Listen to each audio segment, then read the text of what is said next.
अमृता प्रीतम, जो जानी गई अपनी साफ गोई के लिए, अपनी लेखनी के लिए, अपनी कविताओं के लिए, अपनी मोहब्बत के लिए, अपनी मोहब्बत के इजहार के लिए और बदले में मिली उनको बेशुमार मोहब्बत के लिए, अमृता ने अपनी ज़िंदगी को पूरी तरह से सबके सामने रख दिया है।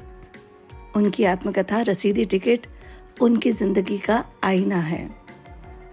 बिना किसी लाग लपेट के अपनी बात को, अपनी ज़िंदगी के उतार चढ़ावों को जस का तस उन्होंने इस किताब में लिख दिया है। तो आइए सुनते हैं इस किताब से कुछ किस्से। मैं नमिता प्रकाश विमेंस डे की आप सभी को ढेर सारी बधाई और शुभकामनाएं देती हूँ। अमृता प्रीतम उतार चढ़ाव भरी जिंदगी जीने वाली शख्सियत थी, जिनकी लेखन ने साहित्य जगत को नया आयाम दिया। उनको जानना और समझना हो तो उनकी आत्मकथा रसीदी टिकट एक जरिया है, जिसकी कहानियां आपके पढ़ने की प्यास बढ़ा देती हैं। फिर आप जितना पढ़ेंगे उतना ही आपकी प्यास बढ़ेगी। आज मैं शिल्पा मेहता रसीदी टिकट से चुनी हुई एक कहानी, एक रात की एक बात आपको सुनाने जा रही हूं। ये भी एक रात की बात है। आज से कोई 40 बरस पहले की रात, मेरे विवाह की रात, जब मैं मकान की छत पर जाकर अंधेरे में बहुत रोई थी। मन में केवल एक ही बात आती थी, अगर मैं किसी तरह मर सकूं। पिताजी को मेरे मन की दशा ज्ञात थी, इसलिए ढूंढते हुए छत पर आए। मैंने एक ही मिन्नत की, मैं विवाह नहीं करूंगी। बारात आ चुकी थी, रात का खाना हो चुका था कि पिताजी को एक संदेशा मिला कि अगर कोई रिश्तेदार पूछे तो कह देना कि आपने इतने 1000 रुपया नकद दहेज में दिया है।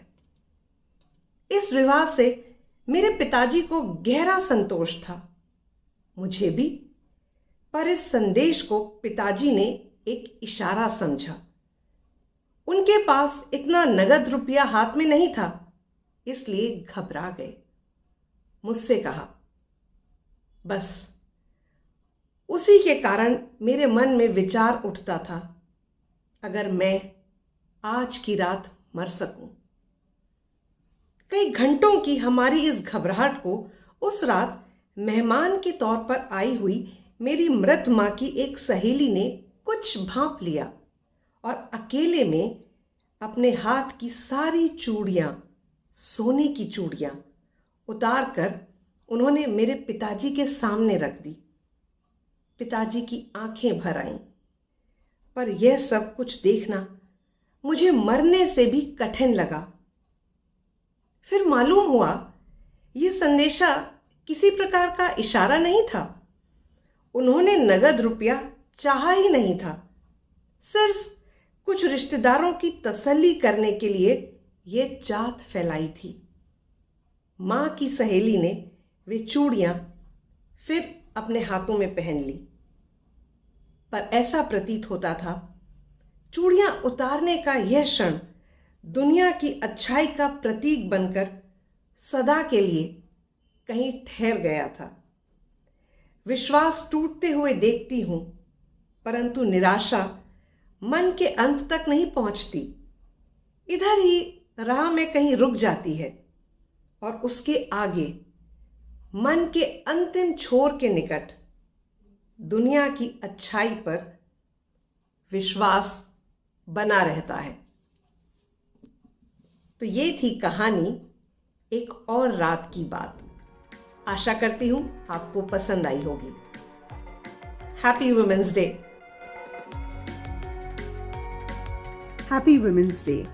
मेरा नाम है श्रद्धा निगवेकर और आज मैं आपके सामने अमृता प्रीतम जी की जिंदगी का एक छोटा सा किस्सा शेयर करना चाहूंगी, जो उनकी बुक में उन्होंने लिखा है।